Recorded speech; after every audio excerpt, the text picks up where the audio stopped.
لو أنزلنا هذا القرآن على جبل لرأيته خاشعا متصدعا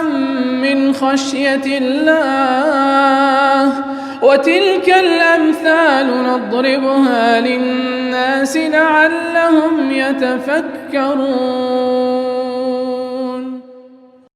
الحمد لله والصلاة والسلام على رسول الله وعلى آله وصحبه ومن والاه. السلام عليكم ورحمة الله. بەڕێزان خۆشحاڵم لەوانەی 346 لەوانەکانی تەفسیری قورئانی پیرۆز بێمەوە خزمەتتان بە مەبەستی ڕەزامەندی خوای گەورە و هیوادارم ئێوەی ئازیز سوودی لێوە بگرن. أعوذ بالله من الشيطان الرجيم بسم الله الرحمن الرحيم.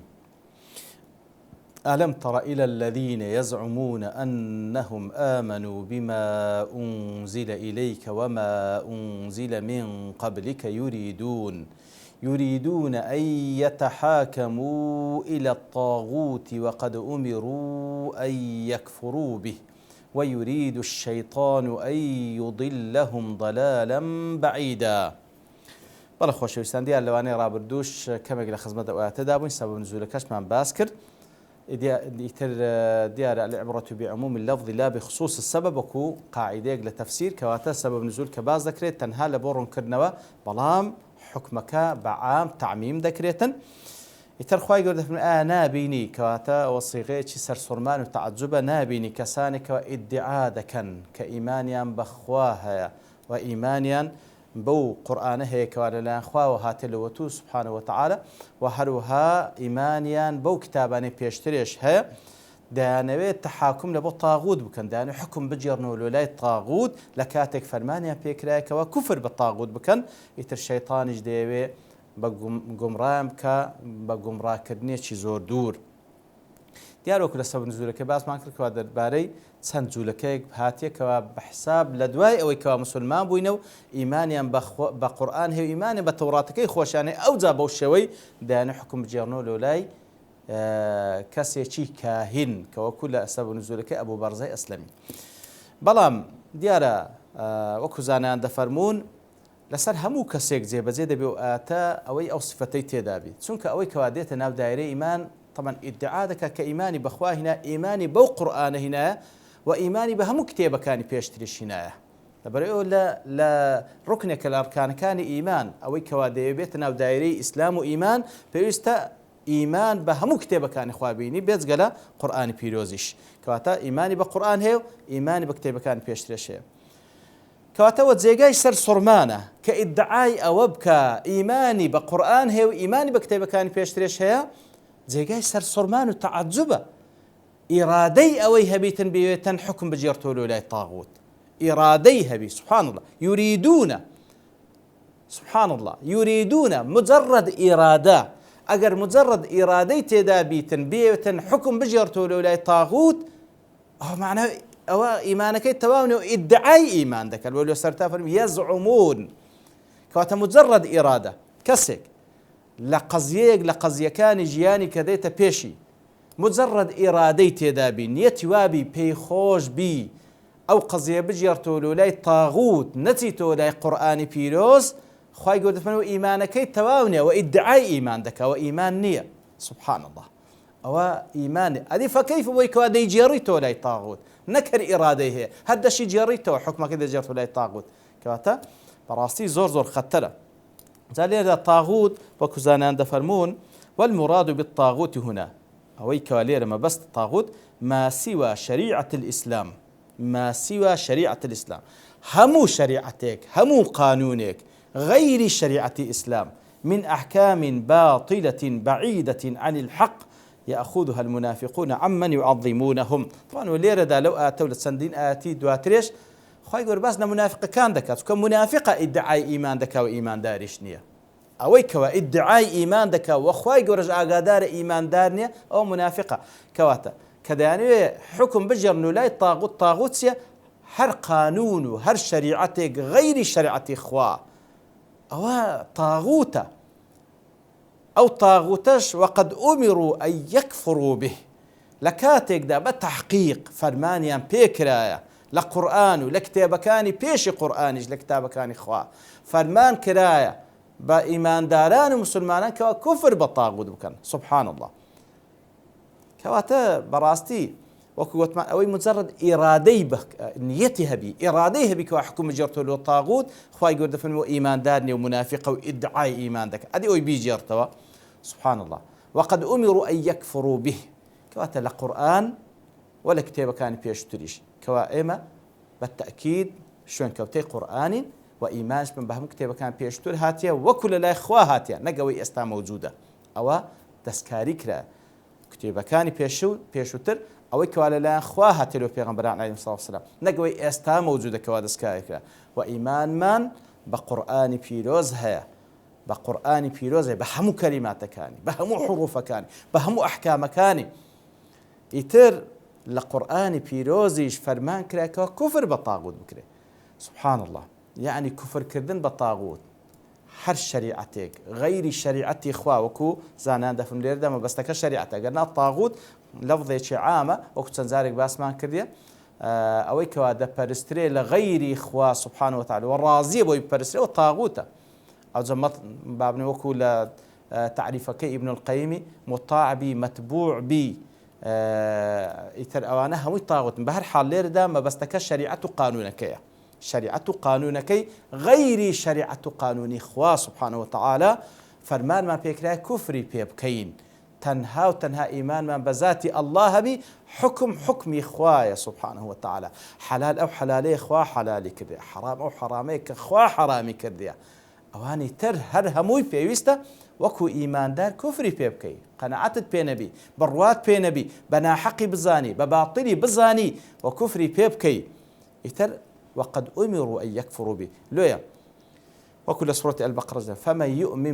فمن يكفر بالطاغوت ويؤمن بالله فقد استمسك بالعروة الوثقى لا انفصام لها. فمن يكفر بالطاغوت هركسا كفر بالطاغوت بك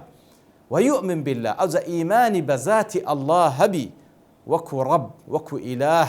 سبحانه وتعالى وكو معبودي بحق أويان فقد استمسك بالعروة الوثقى لا انفصام لها. أويانا دستي بو بتو بو قريي قرتية كوا وثقايا لا انفصام لها بتصراني ني أبدا كواتا وكو زانان دفرمون كفر كردن بطاغوت لا بد منه أو نيك سيبر والله إيمان بخواها يو كافية نا فيستبلي لا إله إلا الله هيت برسترايوش بحقني تنهى الله نبي كواتا كدلي لا إله إلا الله نفي إثباته نفي خوايتي لهمو أواني كوادا برسرين لغير خوا إثبات خوايتي تنهى لبو الله سبحانه وتعالى لا بد منه كواتا كإيمان بخواهيت دبي كفر بطاغوت بكي هيز معناي نية وهيز مقبول نية بلا والله إيمان بخواهيو ليرج دابو استيو تواوي لك فيستبلي نؤمن بالله ونكفر بكل طاغوت يعبد من دون الله إيمان بذات خواهي وكفر بهمو طاغوتك دكم كغير إخوة دفرستري كفر بهمو شريعتك دكم لغير شريعة إخوة سبحانه وتعالى أو إيمان راسخ أجنا أو ادعاء ويريد الشيطان أن يضلهم ضلالا بعيدا يتر الشيطان شيطان إنس وجن لبريبة مطلقيات شياطين إنس وجن هي وكل صورة الأنعام باس كده يتر أو أنا كاتك وابوش ادعاء إيمان دكم دشيانوي حكم ببنا ولا غير الله لبو الطواغيد بيبنا ولا هاد مسألة قبل مسألة كان جيانيان لو حالتي شيطاني تداخل دك أو زد ديويتن شيطاني إنس وجن ديويتن قمرايان بكا بس قمرا كرنيك ضلالا بعيدا دور بيان بالا شريعة إخوة سبحان الله كاتب ميل يشي كم ليان رازي نابي ديويت دور بيان با وإذا قيل لهم كاتك أو منافقانه بيان بقوتري تعالوا ورن طبعا تعالوا لزمان عربي لعلوها تأوي كبانجي دكي وكأنما أتلو جيجاتش برز بانجي دكي لبو أوي ريزي لابني كاتك بيان بقوتري تعالوا إلى ما أنزل الله وإلى الرسول كاتك بيان بقوتري ورن لولاي الله سبحانه وتعالى واتلولاي قرآنك وإلى الرسول وهروها لولاي بيغمبر صلى الله عليه وسلم ورن أو هنصدلين كواتكاتك وبانجام كي لولاي قرآن وسنة لولا قرآن وسنة رأيت المنافقين يصدون عنك صدودا. تماشا هذا كي منافق كان أو كوا يريدون أن يتحاكم إلى الطاغوت يصدون عنك صدودا كواتا دور دەکەونەوە بە دوورکەوتنێکی زۆر دوور پشتت لێ دەکەن یان لات لێ دەکەنەوە ئامادەنین بەرەو دعوەکەی تو بێن کە پێیان دەڵێی تەعالەو یاخودە کوێندێک لە مفەسرین ئەو های لێک دەن و یەصدون عنک صدودا واتە ئەی یەمنعون خصومهم فيبعدونهم عنك صدودا بليغا ليتمكنوا مما يريدونه بالرشوة كواتا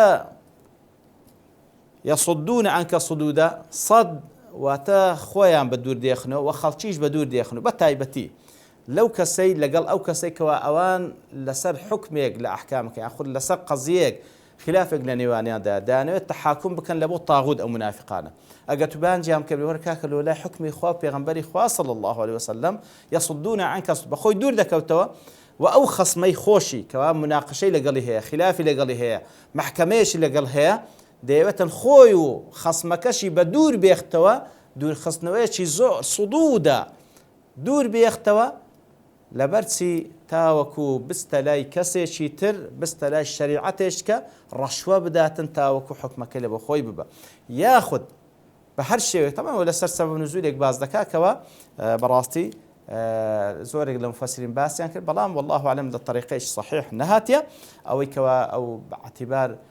منافقێک لەگەڵ جوولەکەیەک مشکلەتیان دەبیتن دەستن لای پێغەمبەری خوا صلی الله عليه وسلم پێغەمبەر صلی الله عليه وسلم حکم دەکا لە بۆ کەسە جوولەکەی حەقەکە ئیویە کابرای منافق دەڵێ ئێمە ڕازی نیم دەستن لای ئیمامی عومەر خوای لێ ڕازی بیتن کە پێی دەڵێن ئیمامی عومەر ئەویش حکم دەکا بە حکم پێغەمبەر صلی الله عليه وسلم کابرا پێی دەڵێ ئەخەوە بە حکمی پێغەمبەرش ڕازی نەبووە ئەویش دێتن دەیکوژی تەمان ئەو قسەیە زۆر مەشهور بەڵام بە ڕێگایەکی صحیح و بە سەنەدێکی دروست نەهاتێ والله أعلم بە هەر حاڵ کەسی منافق کە دەیەوێتن تەحاکم لە بۆ تاغوت بکە حکم بجێڕتو لۆلای تاغوت کاتێکەوە پێی بگوترێ وەرە لۆلای قورئان و سونە دەیانبینی ڕەئیتە المنافقینە لێردا ناویان دەینین دەڵێ ئەوانە منافقن خوای گەورە نافەرمێ ڕەئیتەهم دەفەرمێ ڕەئیتە المنافقینە کەواتەوە ئەوە ڕێبازی منافقانە ئەوە هەڵوێستی منافقانە ئەوە ئیش و کاری ئەوانە کە ئیدعای ئیمان دەکەن و بەڵام لە کاتێشدا دایان حکم بجێڕن و لۆلای غەیری خوا کاتێککە بانجیان بکەی لە بە قورئان سونە منافقەکان دەبینی کەوا خۆیان و ئەوەی کە لەگەڵیانن خەڵکیش منع دەکەن لە تو بە دوورکەوتنەوەیەکی زۆر دوور دەکەونەوە ئەو جا خوای گەورە دەفەرمێ فكيف إذا أصابتهم مصيبة بما قدمت أيديهم دەبی حاڵیان کوبی کاتێکا مصیبەتێکیان توش دێ بما بەکە سەبەبیە بە سەبەبی بما قدمت ئەیدیهم بە سەبەبی ئەوەی کەوا بخۆیان ئەنجامیاندا لە گوناه و تاوان بە تایبەتیش فكيف حالیان حاڵ وەزعیان کو دەبی کاتێکەوە بە سەبەبی ئەوەی کەوا دوور کەوتنەوە لە تەحکیمی قورئان و سونە مصیبەتیان توش دێ کەسێک دوور بکەوتەوە لە قورئان و لە سونە پشت لە قورئان و لە سونە بکە حکم باتەوە لەولای غەیری قورئان و سونە ئەکید مصیبەتی توش دێ ئەکید مصیبەت توش دێ دەبی حاڵی کوبی کاتێکەوە مصیبەتی توشاتێن لە نەتیجەی ئەوەی کەوا تەحاکمی لە بۆ تاغوت کردێ وازی لە قورئان سونە هینایە لەو حاڵەتەی ثمە لە پاشان کەوا مصیبەتی توشاتێ جاءوکە دێنەوە لات يحلفون بالله سوێن بەخوا دەخۆن إن أردنا إلا إحسانا وتوفيقا سوين بخوا دخون دەڵێن والله ئەمە مەبەستمان لەو تەحاکومەش کە کرد بە بردمانەوە لای غەیری قورئان و سونە کە بردمانەوە لای تاغوت مەبەستمان إلا إحسان و تەوفیق بوو طبعا ئەوەلا تەمەشا دەکەی سیمای منافقان درۆیە یەک لە سیماکانیان زۆر سوێن دەخۆن بەبێ ئەوەی کەوا سوێندیان پێ بدەی لێرە دەیەوێتن درۆیەک بە عوزرێک لۆ خۆی بینتەوە کاتێکەوە حکمان جێڕات و لۆلای غەیری قورئان و سونە مەبەستمان ئیحسان و تەوفیق بووە مەبەستمان ئەوە نەبوو مخالفەی تو بکەین کەواتە لێرە ئیحسان و تەوفیق زانان کوی لێک دەنەوە دەڵێن قەزدی ئیحسان بووە واتە چاکە بووە الئیحسان ئیلەیهم وتەئلیفهم إلى الئیمان مەقسەدمان ئەوە بووە چاکەیان لەگەڵ بکەین و هەروەها دڵی کەسانشی غەیرە مسلمان کە چوینەوە حکمان بریتۆ لۆلایوان دڵیان ڕابچێشن لەولای ئیسلام والتوفيق بينهم وبين المؤمنين دەمانەوێت توفيق بکەین لە بینی ئیمانداران و لە بینی ئەو کەسانە غەیری ئیماندارە ابن عثيمين دەڵێ الإحسان الموافق لأحوال العصر ئەوان ئیدعا دەکەن کەسانیش منافق کاتێکەوە حکم دەجێڕن و لای غەیری قورئان و سونە دەڵێن مەبەستمان ئەوەیە کەوا حکمێکی عصری بی لەگەڵ عصری ئەوڕۆ بگونجێت چاکەبی لە بۆ خەڵکی لە حسب ئەحوالی عصری ئەوڕۆ. وتوفيقا بين المؤمنين والكافرين، يعني سبحان الله منافق كان كاتك حكم دجرن لا غير خوا بيغمبري خوا دەڵێن خۆمە بەسمان نییە کوفر بە قورئان و سونە بکەین، نا بە بەسمان چاکەچە لەگە خەڵکی بکەین، ئەحکام بابنین ئەحکامی وەضعی ئەوڕۆ زیاتر لەگە خەڵکی دەگونجێ و لە بۆ چاکەی ئەوانە، و دەمانێت تەوفیق لە بینی ئەهلی ئیمان و ئەهلی کوفر بکەین، تەوفیق لە بینی ئیسلام و کوفر بکەین. سبحان الله، يعني دوو هێڵی تەریبن بە یەکتری ئیمان و کوفر. ئیسلام و ئیمان بابنی ئیسلام و ئیمان لەگەڵ کوفر دوو هێڵی تەریبن، هیچ نقطەی ئیلتقا لە نێوانیان نییە، بەڵام کاچی منافق دەیەوێتن ئیسلام و کوفر ئیمان و کوفر بگەینەوە یەکتری و تەوفیق لە نێوانیان بکە. ئیتر بەو هەنجەتە دەیانەوێ پاسا لەو خۆیان بین و بەڵام تەعامل لەگەڵ خوایە سبحانه وتعالى، و خوای گەورەش ئاگادارە و ئەوەش حکمی خوایە بەسەر منافقان و لە قیامەتێش حکمی خوان وەردەگرنەوە. ئیتر لێرەشدا دەوەستین بە پشتیوانی خوای گەورە لەوانەی داهات و دێینەوە تاوەکو زیاتر لە درێژە و ئاتانە کە خوای گەورە باز لە مەسیر چارە نووسیان دەکا باز بکەین. وصلى الله وسلم على نبينا محمد وعلى آله وصحبه أجمعين، وآخر دعوانا أن الحمد لله رب العالمين. لو أنزلنا هذا القرآن على جبل لرأيته خاشعا متصدعا من خشية الله، وتلك الأمثال نضربها للناس لعلهم يتفكرون.